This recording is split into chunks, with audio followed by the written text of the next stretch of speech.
daam bu nekk fee ci salle bi. Aminata rédaction bi ma ko envoyé dama bëgg nga woo ko mu ñëw toog. bi mu dikkee toog mu ne ko dama bëgg nga xool ma yow. yónniwuma cëruloo sequma ak ma jambal xaalis dama bëgg lu ngeen di wax yooyu ngeen réglé ci seen i problème ca àll ba ca bu leen ma tuddee ci Abdoulaye lii la leen wax. ma jambal daal di génn daal di ne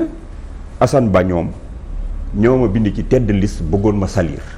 ma ne président Wade man dama bëgg sa gars yi nekk fii suñuy réglé seen ay problème nañ ko réglé te génn ma ci sequma ak yow xaalis tey sequma ak yow ëllëg te du ma porteur de valise man boo amee xaalis am ñoo ko seqal ak ñoo ko yónnee yu dul man alors nii de la mbir mi demee ma jàmbal dem gars yi fekk ko fële këram mu joxe version des faits bañ pare junior ne gars yi nañ ma fekk fii Scat Urbam boobu fi laa dëkkoon ñu fekk ma foofu boobu may mën a nduur bii mi ngi soog a nekk Canal Info moom moo doon ñëw di ma interviewer ñëpp di ma wax bul wax ma leen damay wax lu tax ba du ma wax j'ai rétabli la vérité ma dikk wax leen li nekk yëpp Canal Horizon booba Canal Info booba ñu ngi soog a démarrer ñu bàyyi ko muy passer en boucle la version di ko passer loo en boucle bi ñu demee gars yi dem ci président Blade na ko mais yow yii nañ dindi affaire yi parce que Thierno Lo expliqué ne lim na président ni xool leen Thierno Lo ku ñeme la il a expliqué ko bàyyi leen ko nañ ci def lu leen neex journalistes yi cette histoire a été conçue comme telle ma dem ñu jël dossier bi yóbbu ko ci commission concussion boobu ñu defoon tribunal boobu man ma fekk Paris man dama toog di nelaw nii ba yàgg rek wér waaye ñu mais monsieur le ministre xam nga commission ba nee nañ yow seet nga defoo ci dara man ko quelle commission mun ma commission conclusion bi la di kii man dama toppatoo affaire commission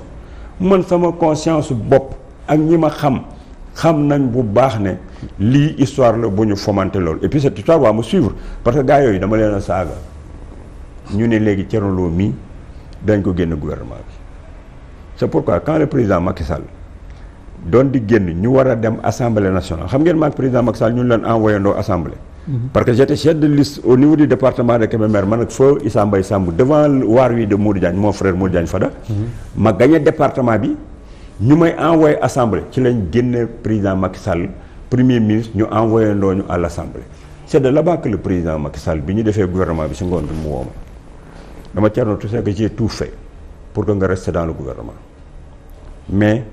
heure bu le président rayé dugalaat la ma toog na ko c'est un bon ministre il faut le laisser ici te man booba xamoon naa ni damay dem assemblée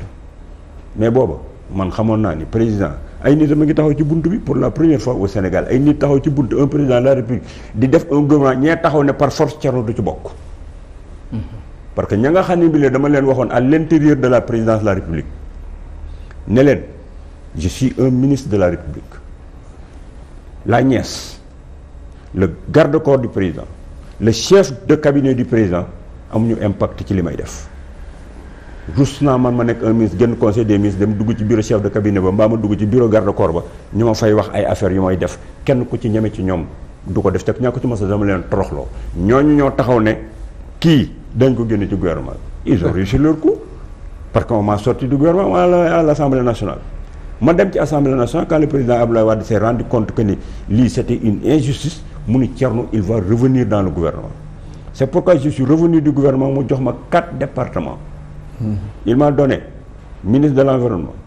ministre de l'artisanat ministre chargé du secteur privé et du secteur informel loolu ñu ngi doon wax Karim ministre du ciel et de la terre man j'avais 4 départements ministériels war dama ko jox suivant appréciation de compétence bi mu am ci man xeex boobu nag laa xeex à l'interne te moo ma topp ci biir PDS bi ma fa àndee yépp ma nekk un singleton ci biir milieu bi Wade moo may dugal comité directeur bu réunion amee président Wade moo may woo président Wade moo may def ministre conseil moo may yóbbu assemblée c'est pourquoi quand le président Wade a terminé son mandat guddi gi nga xam ne bi le président Wade mi ngi toog di téléphoner Macky Sall ñu bëree ngi toog fii yor seen làmmiñ ñu rëy il n'était pas là-bas Doudou Wade bu ngeen ko gisee il a la photo ci les 11 personnes yi fa nekkoon parmi les ministres de Wade man ak Ousmane Ngom kese ñoo ci bokk plus Doudou Wade plus le staff bu président kii Wade ñun ñoo fa toog ñoo fekk lépp ñoo waxtaan ba préparer li ñuy def yi CICES le lendemain ñu bare ngi xoguligu fii dox naan woy j'avais une proximité avec le président Wade guddi googu comme fu wóolu doo fa dugg man j'ai quitté Darou Moussi à 17h quand j'avais vu les tendances xamoon naa ni dañuy perte pouvoir bi ma ni je vais aller au palais pour être auprès du président